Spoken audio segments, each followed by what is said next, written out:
Hello everyone, welcome to a World of Warships Blitz video. Today's video is the fee versus free for the Scharnhorst versus the Gneisenau.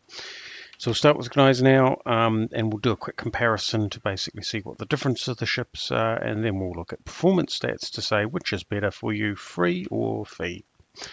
So the Gneisenau let's do some stats comparison, has a 42,320 hit points, which, believe it or not, is slightly more than the Scharnhorst by around about what looks like 2,500. So the Scharnhorst comes in at 39,790 hit points.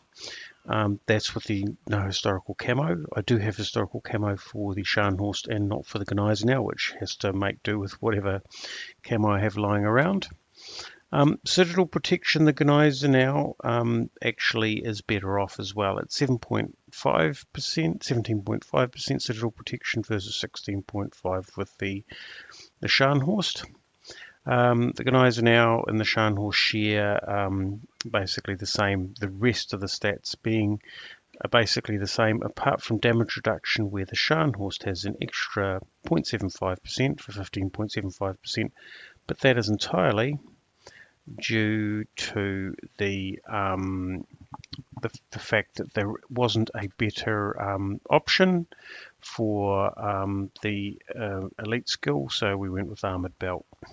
Torpedo damage reduction. I steer my way out of torpedo problems. So when we get to secondaries, by the way, the Gneisenau does have a secondary battery reload improvement, which I took. I'll always take armaments improvement over armor improvement. It's just my style. Right, so essentially the Gneisenau is the tougher ship. Next, let's go have a look at the performance. So they both share the same top speed of 30.43 knots. The Scharnhorst gets to 30.43 knots about a second and a half faster than the Gneisenau, 27.1 rather than 28.52, and it turns a little bit faster as well. Now the Gneisenau turns at 5.6 degrees per second and with a 12-second turn time. The Scharnhorst does 5.8 degrees per second with a 12.26 second turn time, which you're hardly going to notice that the change in the turn time, and even the maximum traverse speed, I don't really notice the difference, to be fair. If I played them long enough, potentially I would, but after 20 battles, yeah, there's hardly a lot in it. Right, let's go have a look at the guns, because the guns, believe it or not, actually we'll go to the guns last, and the reason we'll go to the main guns last is because that's where all the difference is. So just to make things a little bit quicker, if we look at the Gneisenau secondary guns, they're the same as the Scharnhorst, except they shoot slightly faster, and that's that 10% improvement. So 7.38 seconds rather than 8.2 seconds. Same range, same damage, same turret traverse, same everything. And with the auto secondaries, it's the same. Gneisenau has a 10% improvement on fire rate, 5.85 degrees per second, 5.58 seconds between shots versus 6.5 seconds. They both have torpedoes. I can assure you that the torpedoes are exactly the same. Watch the screen and you'll see that they decided to give the Scharnhorst an extra naming convention with its torpedoes, but otherwise they are exactly the same. AA is essentially the same between the two, apart from the fact that the Gneisenau has about 34 more small AA damage for 124 versus 90, and the detection, the Gneisenau is about 0.42 of a kilometre worse detection than the Scharnhorst, but they are battleships, so yeah, I mean, detection is a stat. Let's go back to the main guns, and the reason we're going to go back to the main guns is that the Gneisenau has the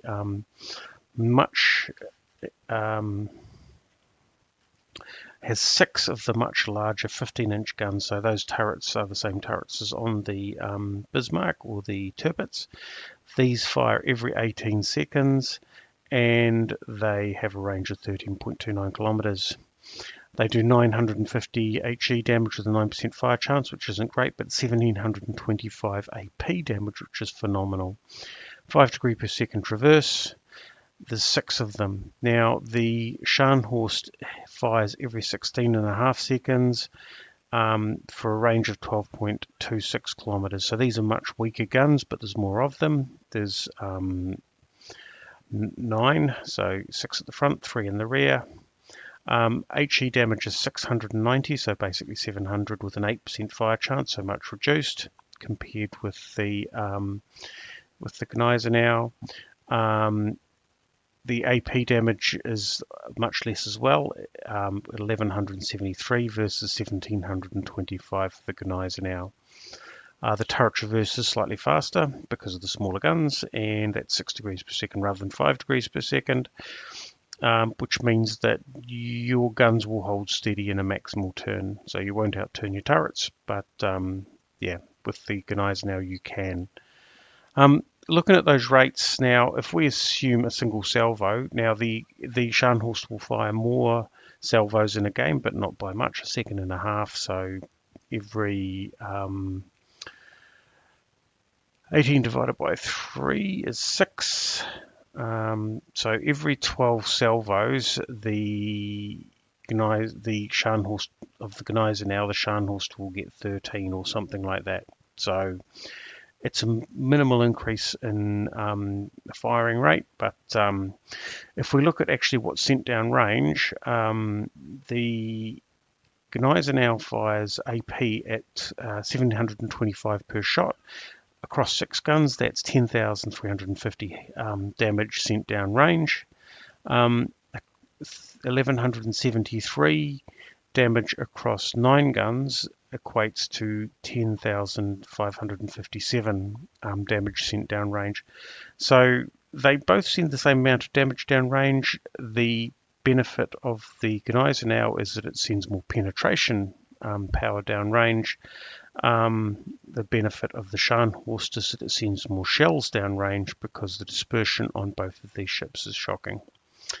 So that takes us through the stats. The only other thing to mention, of course, is that as a premium, the Scharnhorst can take lovely commanders such as this guy over here, so when we've been testing the ships, the Scharnhorst has done 20 games with Admiral Franz von Hipper at the helm, which provides this sixth sense, which is the major improvement. I mean, the improved sonar is good, but that's really doesn't help because it doesn't give you a second shot. It just gives you more time for the second shot. So normal improvement on precise aiming would be the same as that Franz von Hipper's substantial improvement.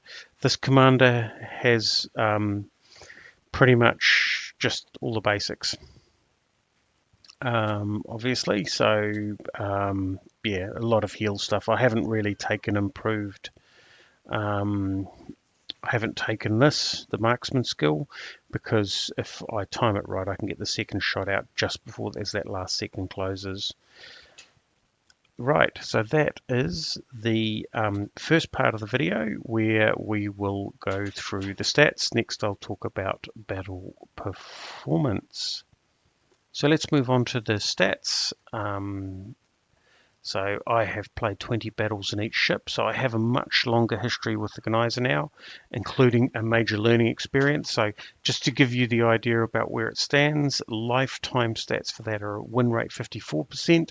Over the last 12 months, that's 55%.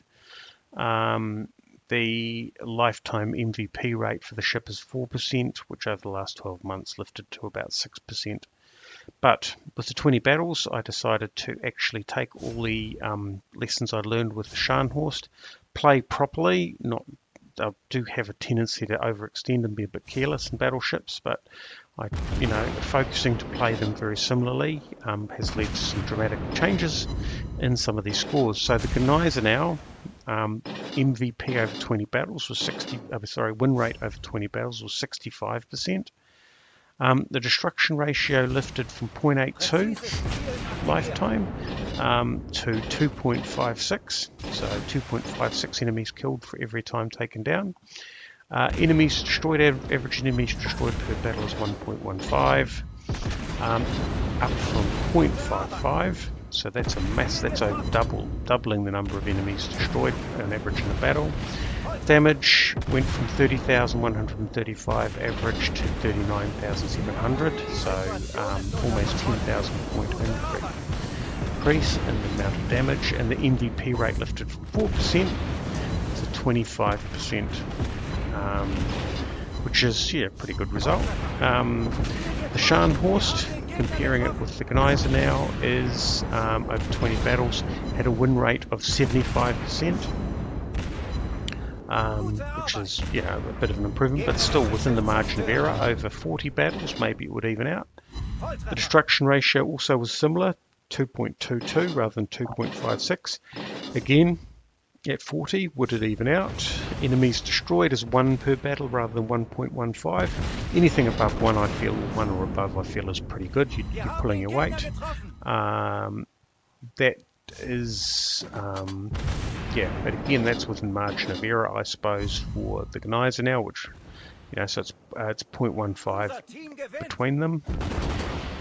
Damage was a bit lower, 35,200 rather than 39,700, so about 4,500 less average damage per battle.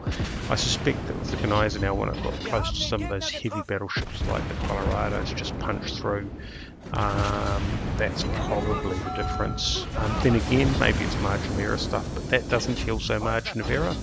Average damage per battle, you sort of settle into how much damage you do per battle. MVP rate is 20% instead of 25%, so slightly less than the Gneisenau. Again, over 40 battles, would that even out? I suspect it probably would. So from a stats perspective, they're pretty similar. A slightly higher win rate on the Scharnhorst, a slightly higher MVP rate on the Gneisenau. Depends what you're aiming for. My view as a player, however, is that the Scharnhorst, the Gneisenau is let down by 6 guns. So the game isn't kind to ships that don't have many guns. There's not many 6-gun ships that I'd recommend. The Huanghui is probably the only 6-gun ship that I really, truly enjoy. The Gneisenau with those 6 guns and the terrible German dispersion means that you can have a lot of frustration watching your shells land all around the enemy. The Scharnhorst, with its lighter shells and its faster reload, is more pleasant to play. You get more shells, you get more shots in the air, obviously not many more, but a bit more, meaning that you're going to get more hits out, and you're going to be less, the dispersion on both is not great, but you're less affected by it in the Scharnhorst. So it just makes it a more pleasant ship to play. And the other benefit is that you can put a captain in it. Now you have to go through the Gneisenau to get to the Bismarck. So if you're grinding up the German tech tree line, then definitely you have to go for the free anyway. The free, if you just want a German ship for a flavour and don't want to have to go through the line to get there, and you're a reasonable player of battleships and you know sort of a bit about positioning, because these can both battle tank very well because they've got those front facing guns, then potentially the Scharnhorst can save you a whole lot of time grinding. So if you're one of those people that basically a bit of investment is easier than investing, a bit of investment of gold or money is easier than investment of time, then the Scharnhorst is a good option, because I wouldn't recommend grinding the German battleships all the way through to tier 10. If you want the Bismarck, you'll have to grind your way to get there. If you want a feel for it, the Scharnhorst is probably a good bet. So for my money, which would I play going forward? I would be playing the Fee at the Scharnhorst far more than I'd be playing the Gneisenau. It's just more pleasant with those extra guns on board. Anyway, I hope you enjoyed watching this. That is I think the end for the Fee versus Free for the German battleships. I have some requests coming in for different ships. The rules for fee versus free are that I need to be able to play 20 battles in the ships. I need to be comfortable, understand how to use them. So some of the ships may take a while to get there, like for example Iowa versus Missouri. I have to get to Iowa, would be a good start. I don't have the Massachusetts, I don't have the Alabama, I don't have the key. Well, depending on what happens around the shipyard, that could change, but I'm not really a big fan of ships, battleships that have torpedoes, because I don't enjoy cycling through the guns as well as the secondaries.